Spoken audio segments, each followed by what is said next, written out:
Doubting is part of faith. The opposite of faith is not doubt. The opposite of faith is fear. Do you think they needed to go through that confusion and that fear and that doubt before they were ready to go through Pentecost? For sure.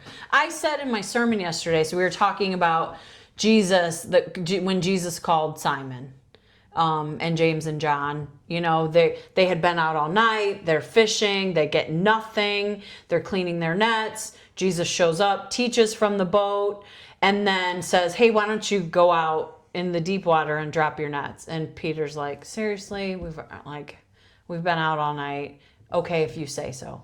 So I was saying yesterday, Jesus was getting ready to call them to be his disciples. And he knew what was coming. So Jesus showed them this absolutely holy chaos miracle of so many fish that the nets were bursting and the boats were almost sinking.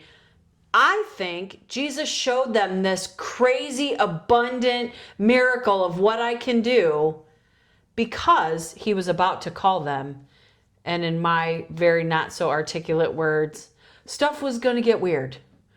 You're going to need to see that I can do some things before I call you to say, hey, could you leave everything and follow me? Which that's what disciples did in that culture. They looked for a teacher, so they wanted to go with him. I don't think they wanted to go with him everywhere they went with him and face everything they faced. That wasn't a regular disciple journey.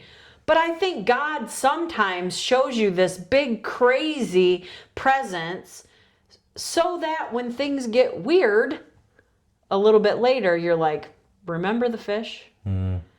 He's got this. And they forget, we forget that, it's just part of it. But yeah, I think they had to go through all of it in order to be able to proclaim this radical gospel that they were proclaiming. It was game changing for humanity.